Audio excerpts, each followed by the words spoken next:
Okay. Every grateful heart said amen. Amen. There's an old hymn that says, how tedious and tasteless the hour when Jesus no longer I see.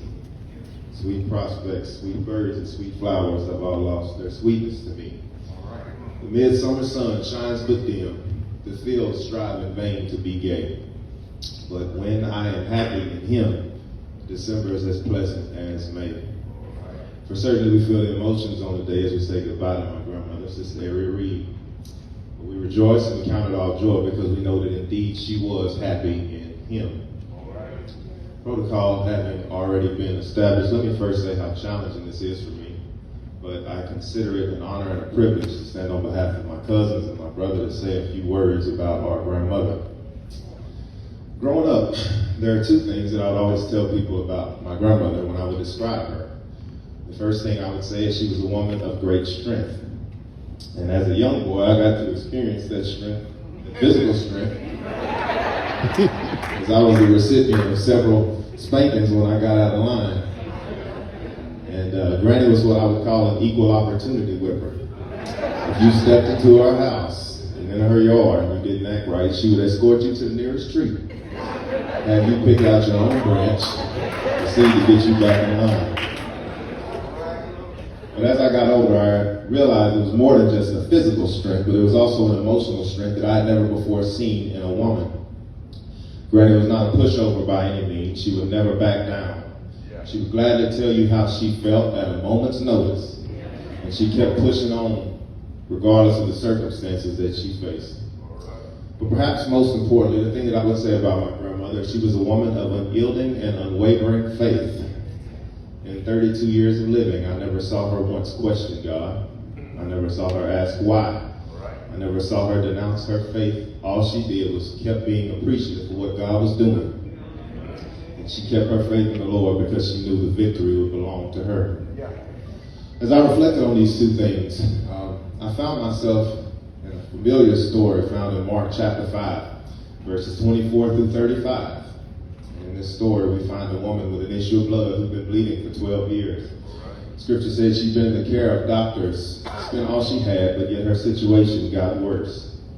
But she heard there was a man named Jesus who was going to be passing through. And she said, if I could just touch the hem of his garment, then I would be made whole. She presses her way forward. She gets to where Jesus is. She works her way through the crowd. And upon touching the hem of Jesus' garment, she's immediately healed. But the thing I like about this story is as soon as she touches the hem of Jesus' garment, Jesus stopped and says, who touched me? In the midst of all of these people, he felt the touch of one of his children. And the disciples quickly said, you're surrounded by people.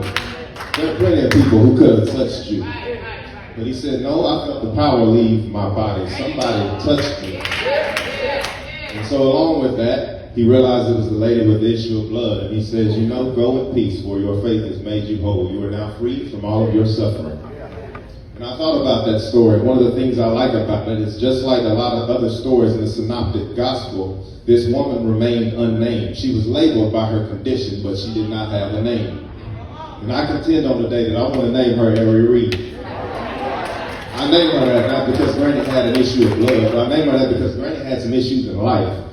Just in my lifetime, I saw Granny bury her husband unexpectedly from a car crash. I saw her bury two of her sons. She outlived all of her siblings. She'd been to more funerals of family members and friends than she could count, but she kept on going. Even as she got older, I saw Granny fracture her kneecap twice. I saw her break her hip, and then cancer crept in, but yet she kept on going. She kept pressing forward, just like the woman in the issue of blood. So I ask all of you, if you don't mind on the day, if you would, please join me in giving my grandmother a standing ovation for a life well lived.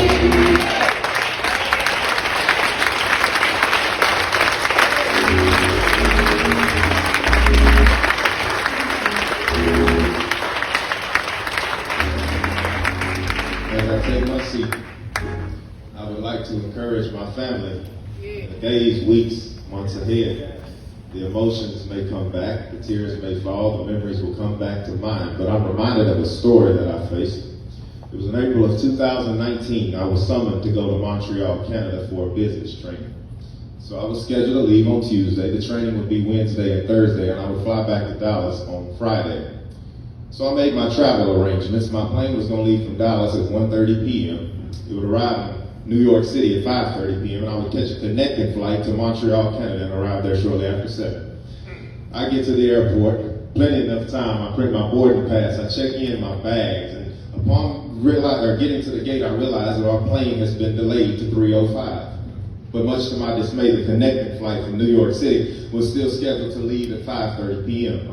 So I board the 3:05 plane. I get on the plane, we fly to New York, and upon landing on the runway, the pilot comes on the intercom and he says, there are 9 passengers on this flight that have a connecting flight from New York City to Montreal, Canada.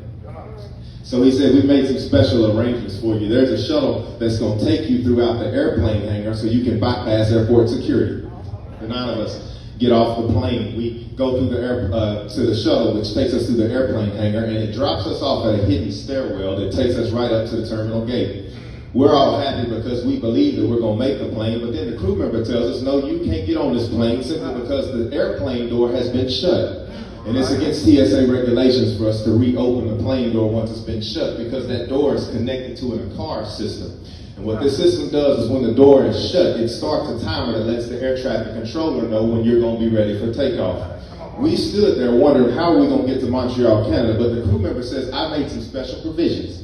There is a 9:50 plane that's going to leave tonight that'll put you in Montreal, Canada shortly after 11 p.m. So we board that flight. We make it to Montreal, Canada. We get to the business training. We go Wednesday and Thursday, and we fly back on Friday. Family, in case you're wondering why I'm telling you this story, I want to let you know that the same thing that happened to me in April 2019 happened on October 4th, 2020. God got Granny ready for her connecting flight, but me and you, we're just the passengers. We got hung up. I know it hurts for us to say goodbye to Granny right now, but he came and tapped her on the shoulder and he said, you know, I'll go get you ready for your connecting flight. You lived for 96 years. You set a wonderful example, but y'all have to stay back because there are some destinies and some purposes that you still have to fulfill. I know that they hurt to shut the plastic door for the last time, but it's just like the TSA when the airplane door closes. We can't reopen it or else that'll delay Granny's flight. I understand that there's some people that are going to miss Granny, but I need us to all understand that we got a date on the same plane. We're just going to have a different flight number and departure time. So I tell my grandmother, buckle up, have a safe flight. You're not going to experience any turbulence on this one. I hope your seat back and tray table is in its upright position because you're ready for takeoff. So I borrow from Shakespeare when Hamlet says to Horatio, when he says, Horatio, I die. Horatio responds and says, now cracks a noble heart, good night, sweet prince. I paraphrase that by saying, now cracks a noble heart, good night, sweet princess. Flights of angels, sing me to thy rest. Good night, but not farewell, for we'll see you in the morning when our plane is ready.